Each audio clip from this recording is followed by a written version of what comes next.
Hi, everyone, and welcome. And if it's your first time here with us, yes, this is another Lunch and Learn. But this time we're doing this for graduates. I want to say congratulations. We tag this from cap and gown to cash flow. All right. So today I'm not going to take a lot of your time because you have a lot to listen to, but I want to give you an overview. So congratulations again to all the graduates, everyone that is graduating this end of school year, or should I say this graduation season. We wish you a fantastic future.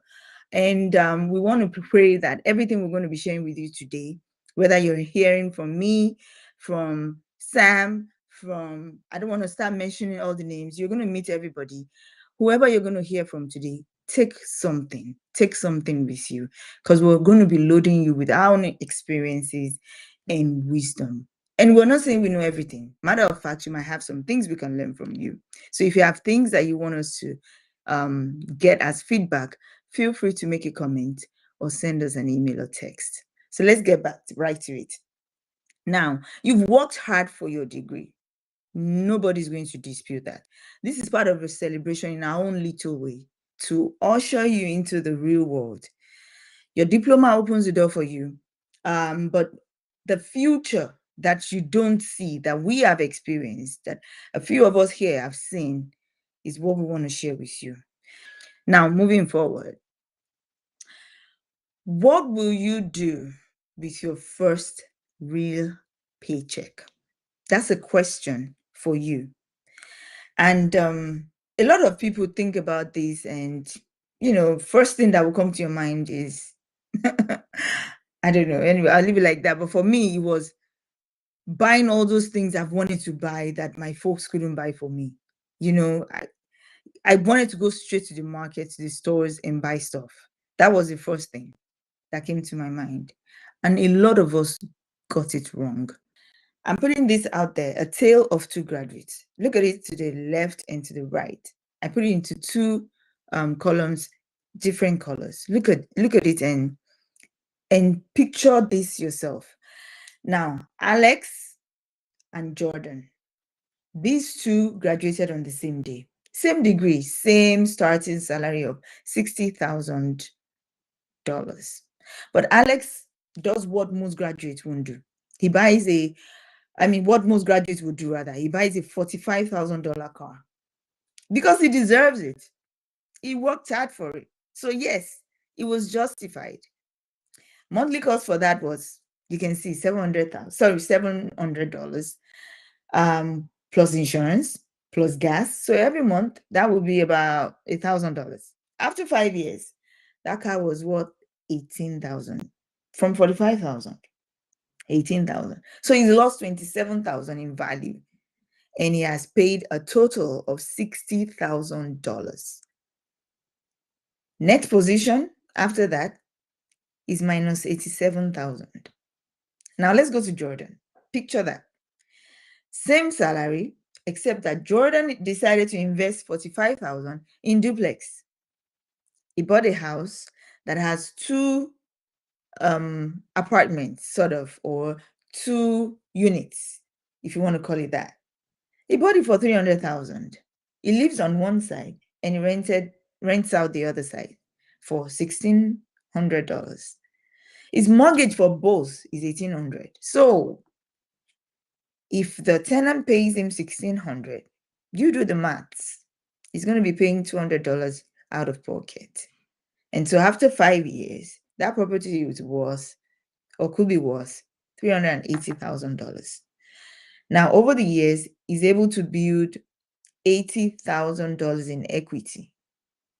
He will save $78,000 on rent and get a positive of $80K. Same money, just different choices. $167,000 difference in just 5 years. So which graduate do you want to be?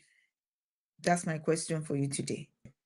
You would either be one of these two guys, depending on the choices you make today, right? Now, there are 7 streams of income. ways that right after graduation, you can make things work for you. The first one I have here is what you earn from that job hopefully you have gotten now or you're going to get soon by God's grace. The next one comes from if you make sure that you don't spend all your money and you invest them into one or two things, shares, you can get dividends from those stocks, bonds, whatever it is that you make sure you ask questions and you learn. And like I said, you'll be hearing from some people on this platform. And I want you to take one or two things from these guys. Look at what you can quickly invest in that can yield you something, no matter how small. It will still be money spent wisely. The next one is interest that comes from your savings if you put a little away every time. The fourth one, as you can see, is royalty from intellectual property. Maybe you're a smart guy that has created an app, or you're partnering with some people to start a business. You can come to us and ask, what are the things I can quickly do? It just depends. So royalties can come from that. You can buy a house like the guy we looked at just now did and rent out one side. You can choose not to do that and just decide, you know what? I want to not rent it out. I just want to live in a big house and just grow equity rather on that house. And after a few years, you can have capital gains on that house. The last one is the profit. Income from owning or running a business. When I left school, I was a makeup artist. I was making something from that. My younger sister was a model when she was in school. And when she came out, she continued her modeling. If you buy a car, it is a liability. If you look on the other side, there are assets that you can buy. You're probably in your 20s. Perhaps you're looking at your 30s. Or maybe if you're not in your 20s, you're in your early 30s. I don't know which one it is.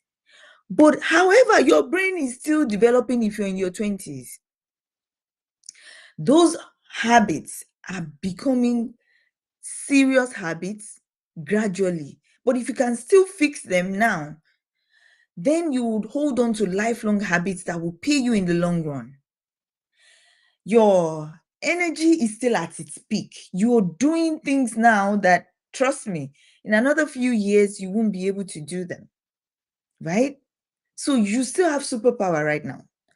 Your time is maximum. Look at it. If you use it well, you have no idea what magic you can create. And then your risk tolerance is at its highest. If you invest $500 monthly in real estate, right?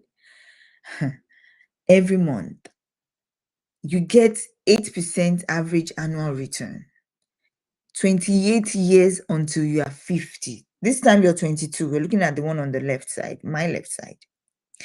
The value this adds to you by the time you're 50 is $1 million at least. If you wait till when you're 32, which is 10 years after that, those are the numbers. You would have lost a good chunk of that $1 million. What you'll be getting when you're 50 is $412,000. That's over $500,000. The only difference here is that you're starting 10 years earlier. So now that you know why, let's talk to how.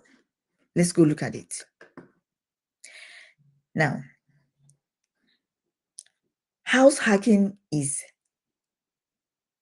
real. You can live for free if you can house hack. If I knew this, I won't be sitting here telling you with this sorry face of mine. I'm smiling, but trust me, somewhere inside of me, I wish someone had told me some years ago. What is the strategy? You might have heard this before. You probably have seen things like this before. Look, I want you to picture it with the numbers side by side. The strategy is that you buy at least 2 units, like the first example I showed you. If you can buy more than 2, do so, because the more you buy, the better for you.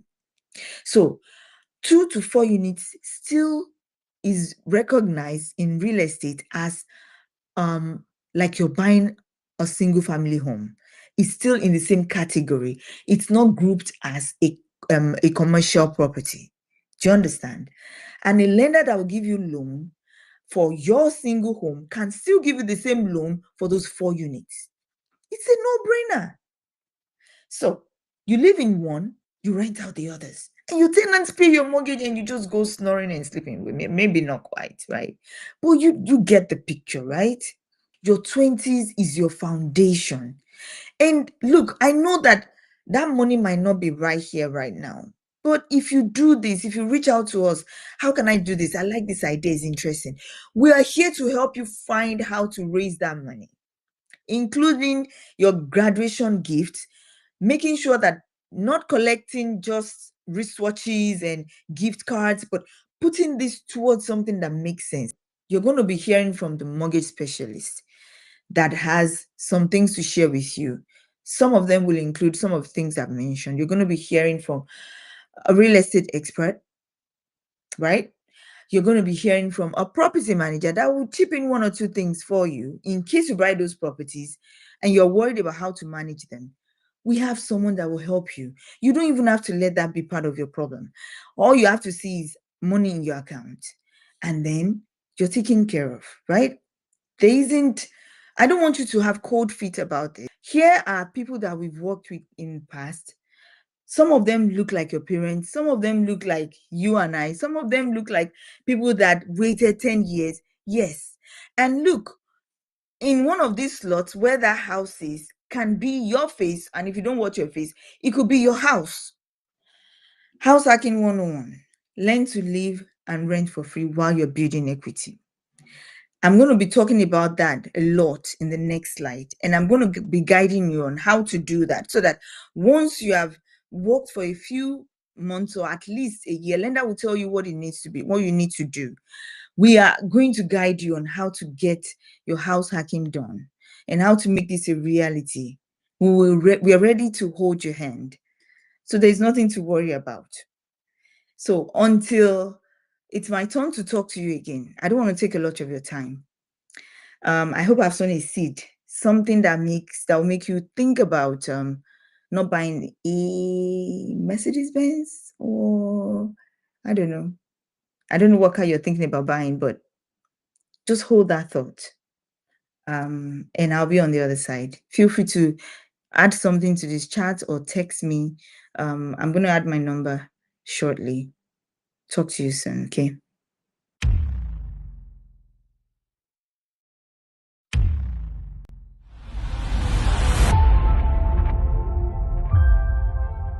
Congratulations to the graduate and welcome to the real life.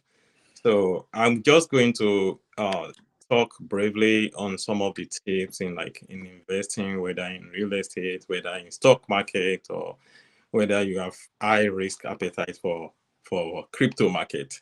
So there are all different type of investment that you can go into. But the old traditional OG thing is like real estate, right? Because we know the value of asset appreciate over time. And for a young graduate, you might think it's not really necessary for you to start doing that right now, but I will advise you as soon as possible you start earning income and you spend like 2 years earning income, you are able to get your credit up to the right par and everything. So you have to actually start thinking of investing in real estate, and you can typically start from like looking at maybe a small town home if you are not comfortable. For example, for me, when I came to this country 2012, right? From 2012 to 2022, before I bought my first property, right? That's like a pace of like 10 years. And within that 10 years, if I estimate how much I've paid in rent, let's put it on an average of 6,000 per year. That's almost $60,000 in rent. And if we look back then, the price of property is 2-bedroom townhome.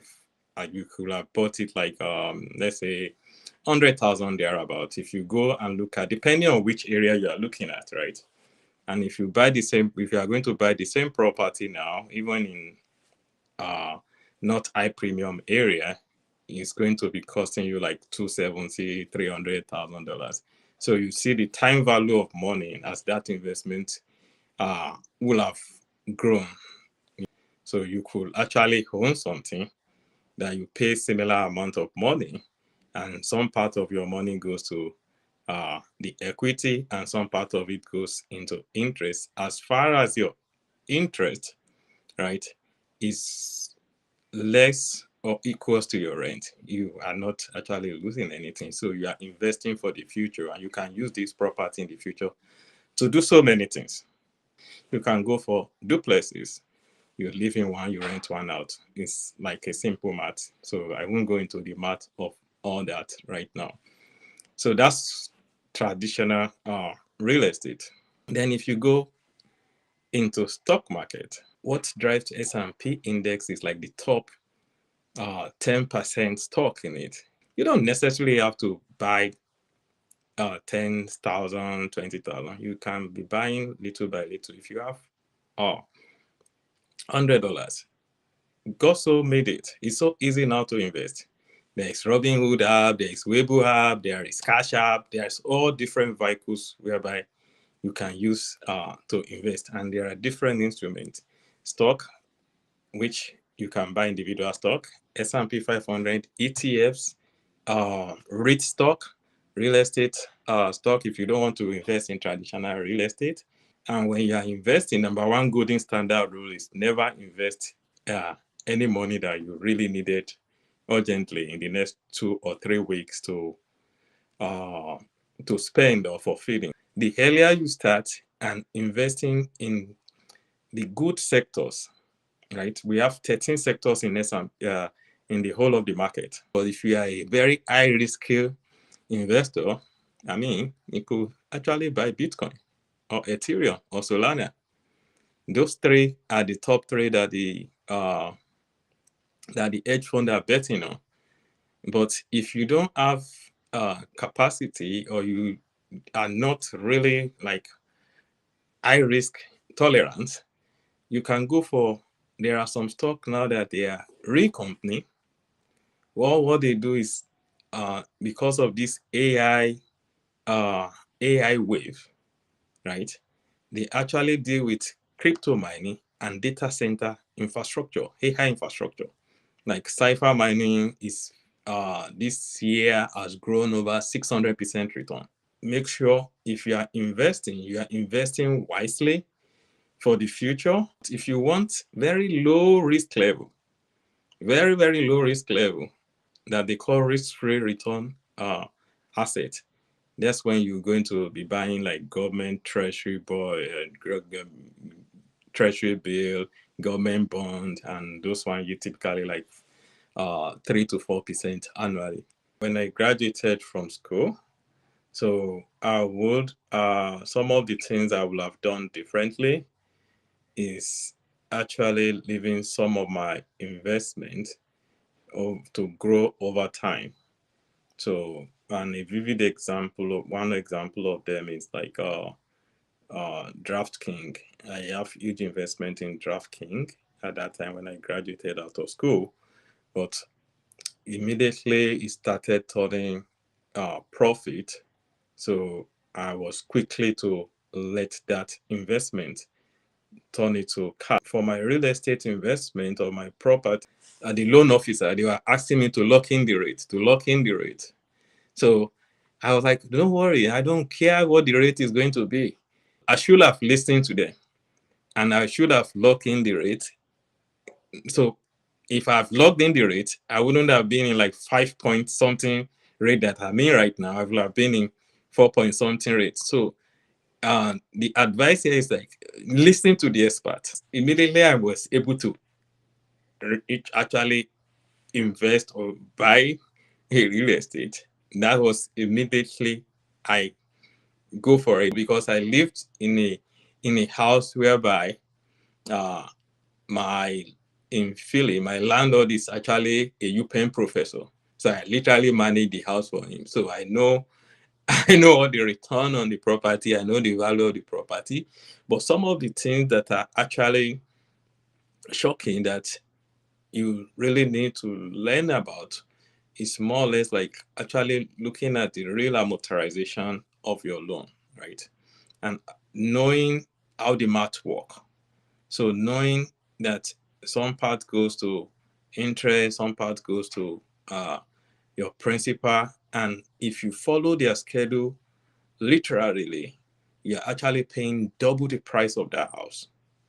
If you have bonuses that you collect from your company, yeah, instead of buying that Rolex or buying that, changing that car to, when you still have a car that you can use to move, changing it to like a GLX, LX, Lexus, put that money as an additional payment on your on your property investment so that it shifts you upward in that schedule.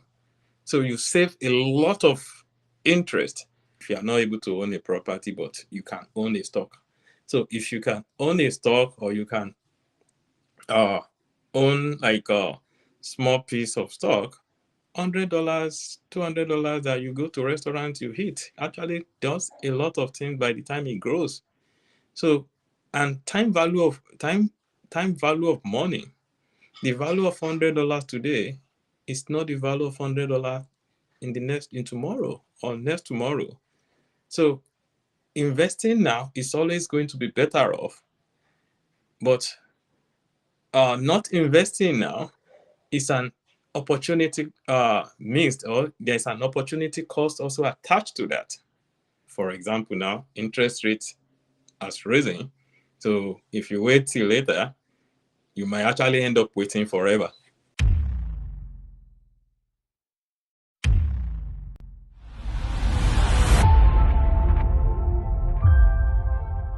Whenever you're post grad, you're looking for your job, somewhere to live, maybe even roommates. You might be even moving to a new city, and everything's kind of changing. And it's also super fun at the same time because it's something new. Buying a home is probably one of the top things that I would say I would do, and I wish I could go back and do, just because it builds you so much equity from the beginning. We have multiple programs with CMG that can help you get in a house right away without having to have 20% down payment or anything like that you just might not have coming out of college, like a majority of people. One program is our Home Fund It program. It works a lot like GoFundMe. Really, it's crowdsourcing for down payment. So if you have any family and friends that are wanting to get you grad gifts, this is a opportunity for them to be able to help you with your down payment. You make your whole screen, or you make your own profile. You'll have a picture, and you can kind of say where you graduated from, what your major is, what your future looks like, where you're going to work, or anything that you want to add on there. It's super cool, and you can actually share it. I'm pretty sure you get $20 if you share it to Facebook, $20 if you share it to Instagram within the first 24 hours, which is super cool. And CMG actually matches up to $2,000. So if you raise up to $2,000, then CMG will actually match that. So you would have $4,000 going towards your down payment, which is super cool, and a huge chunk of that down payment, super helpful. Another program is our rate rebound program. So if you do close with us, we actually can refinance you after 6 months and up to 5 years with all lender fees waived. So say that you close right after post grad, you might not love your rates, or maybe your credit score gets better and the market's looking a lot better. We can always refinance you with all those lender fees waived, which a lot of our clients take advantage of that program as well. One more program is our down payment assistance program. A ton of post grad clients use this program. We can cover up to 5%, so that can cover your down payment and also closing costs, which is super awesome.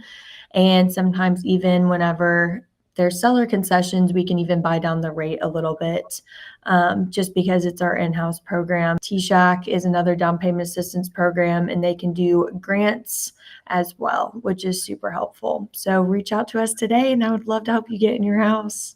People get really excited whenever they first start making like real money, in quotations, just as you have a career, it changes a little bit than having jobs in college and stuff. So it gets exciting and you do want to buy things. Buying a car is definitely helpful, but I would not go all out and put all of your money into a car whenever you can be putting that money into a house. And whenever you buy the house, maybe later on you can get that car that you really like.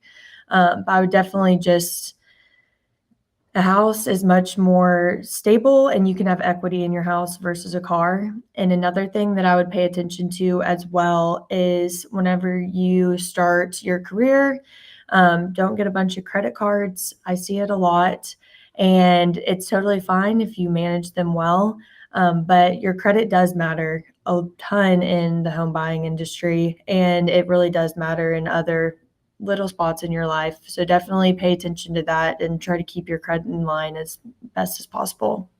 If a graduate comes with like a $40,000, how will that help them in buying a house with Kate, for example? Yeah, Give so us an that could idea. actually, so an FHA loan, say you're putting 3.5% down and closing costs, that $40,000 can be your closing cost and your down payment, and that could help you move into your house. And your mortgage payment really just would depend on where your credit score is and what's the rates are that day, and also the purchase price of your house. So if we look at it that the person wants to purchase a $350,000 house, something like that, and the rate at that day, say for today, is what, what are we today? Yeah, like 6.25 probably. Okay, so let's say the rate is actually today's rate, and they want to buy a 350,000. How do they use that $40,000 in that scenario? So your $40,000 would actually cover your down payment and your closing cost. And that would be enough to help you move into the house. And then from there, if you find a house, I can definitely calculate the exact amount that your monthly payment would be. So with FHA, which would be 3.5% down at a $400,000 purchase price, we'd be looking at a payment of $2,658.50. And that's not covering any HOA dues or insurance or taxes, because that just depends on the area. So that would be included as well. And the closing cost would probably come out to $25,000. So you would even have some leftover money to maybe put towards that car that you want, or just have it as backup cash reserves for your mortgage. That is for $400,000 FHA loan, so 3.5% down at a 6.5 interest rate. So what if they want to do like a conventional loan and not FHA loan? Is there a difference? Yeah, so conventional loan is really heavily based on your credit score and then also your down payment, how the pricing goes, because it's not a government loan.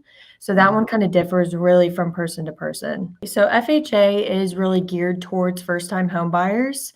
It's not only for first-time home buyers. People can purchase an FHA even though they've previously had an FHA loan. It's normally 3.5% down or 5% down, just depending on the buyer and how much money they want to put.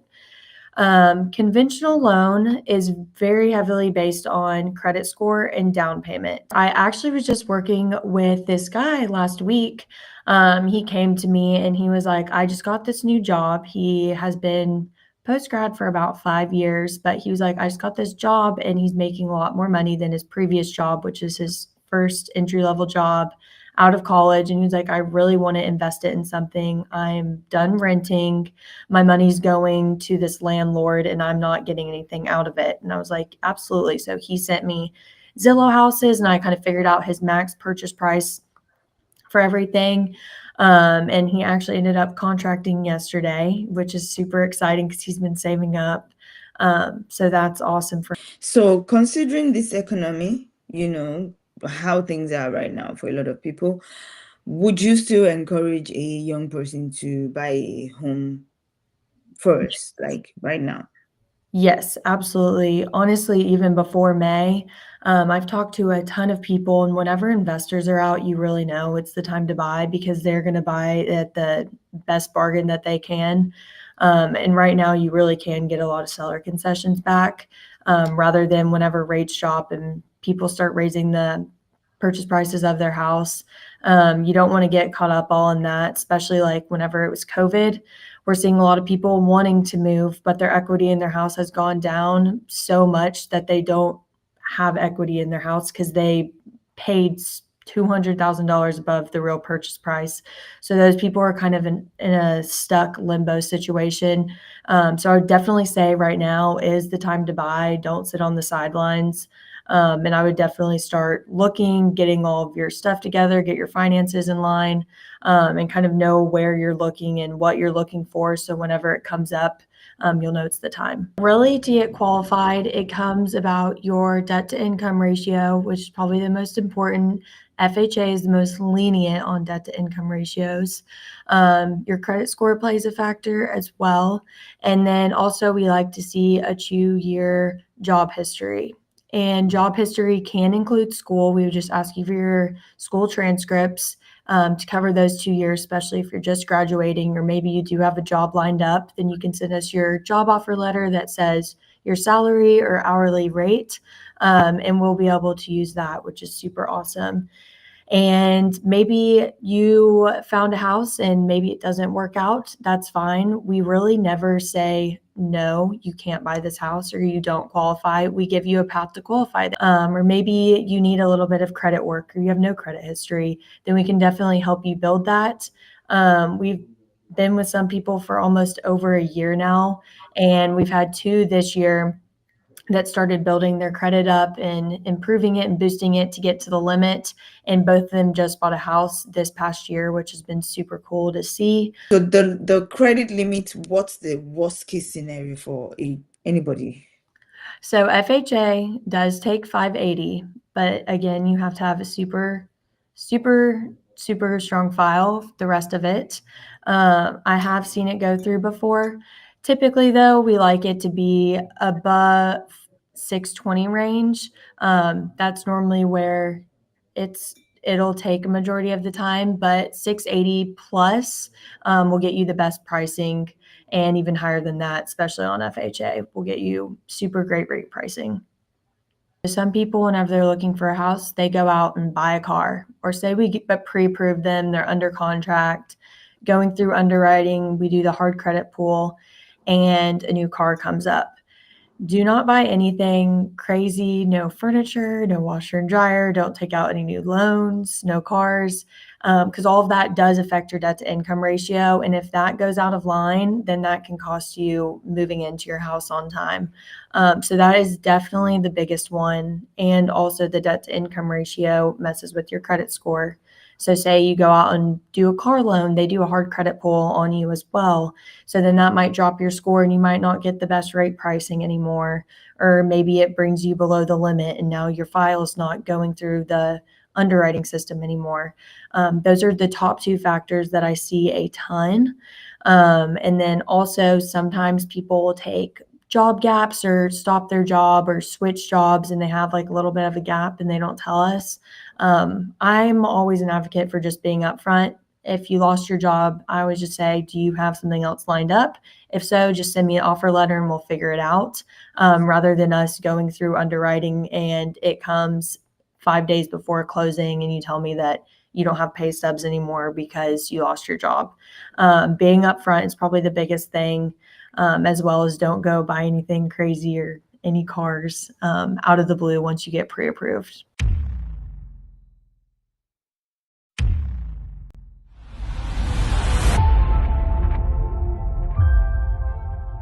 Well, guys, just super excited to be here with everybody today and have so much respect for Temi and her team. And I know she really believes in financial literacy for people. She really believes in educating people on multiple streams of income, on teaching people, how to go from trading time for money to really helping you have money work for you.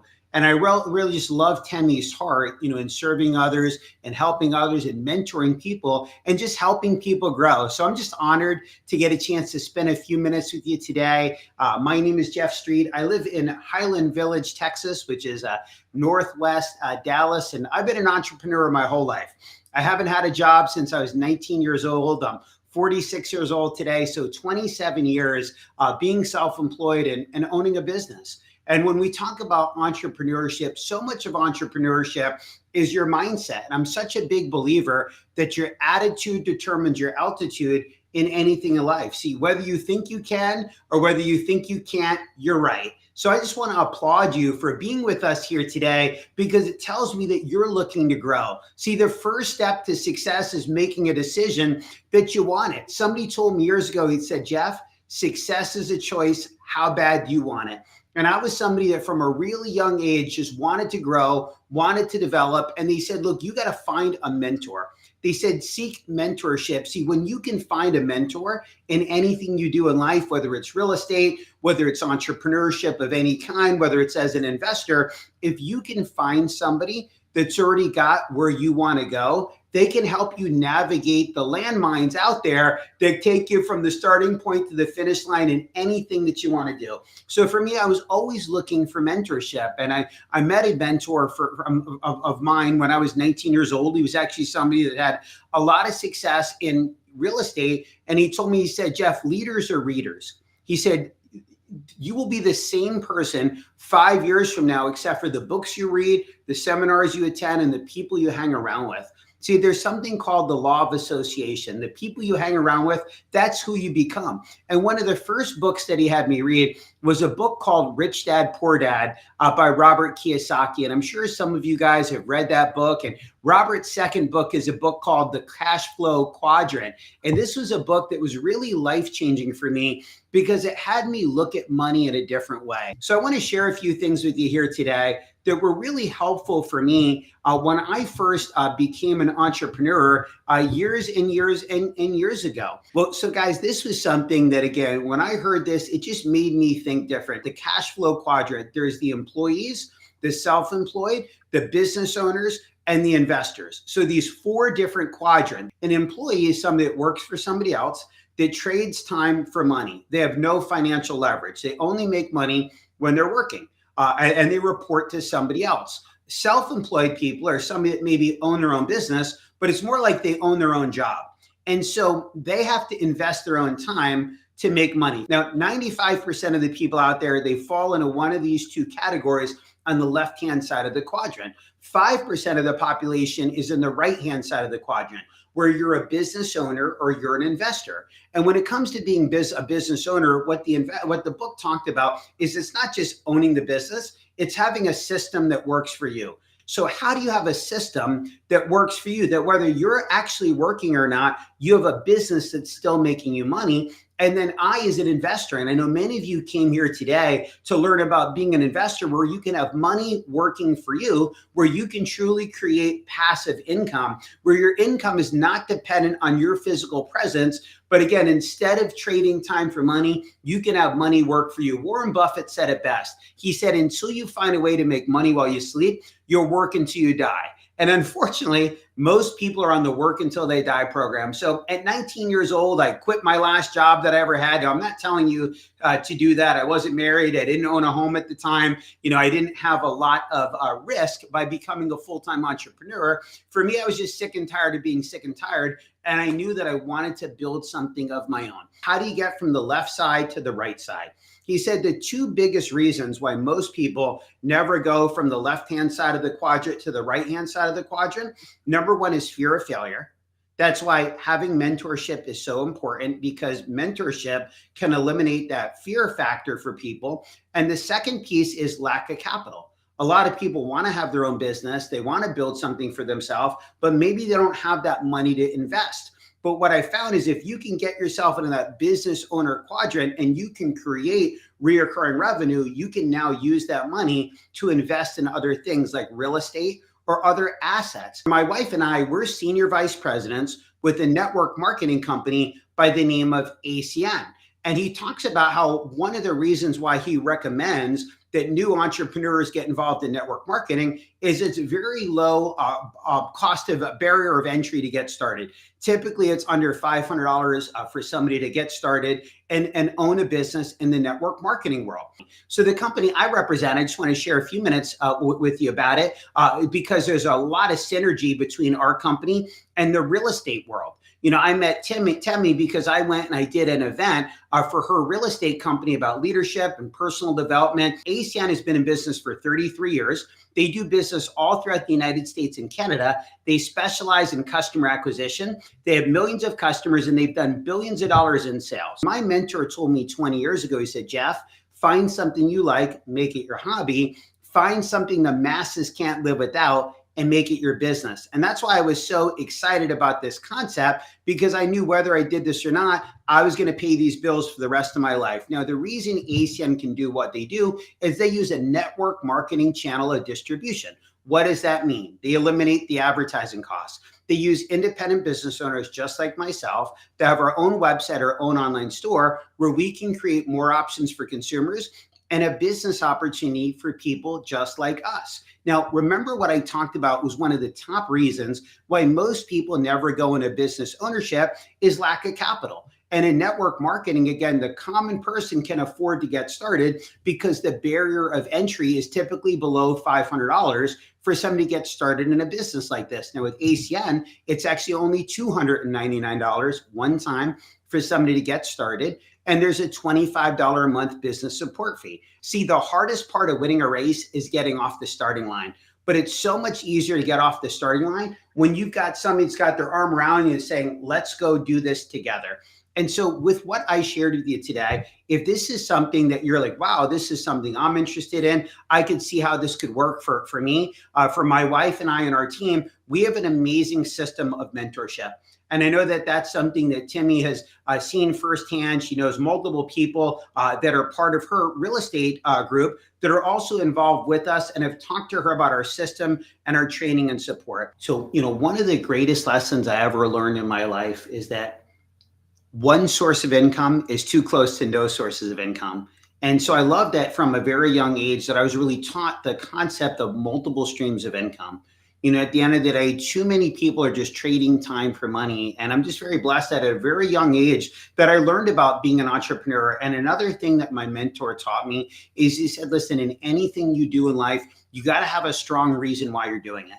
See, if you don't have a strong reason, you'll only do anything for a season. But if your why is big enough, the how to is irrelevant.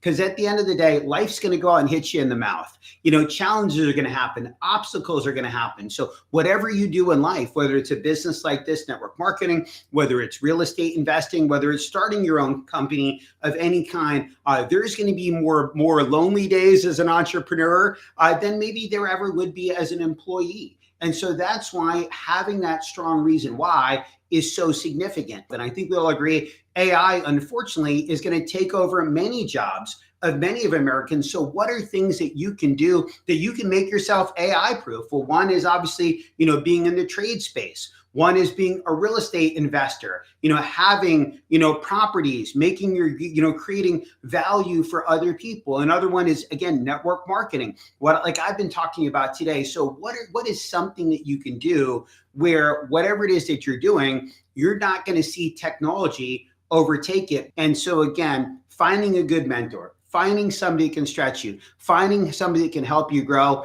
and having that strong reason why, and having the work ethic and the desire. How do you have that burning white hot desire that's going to allow you to go out and fight through all the emotional roller coasters of life?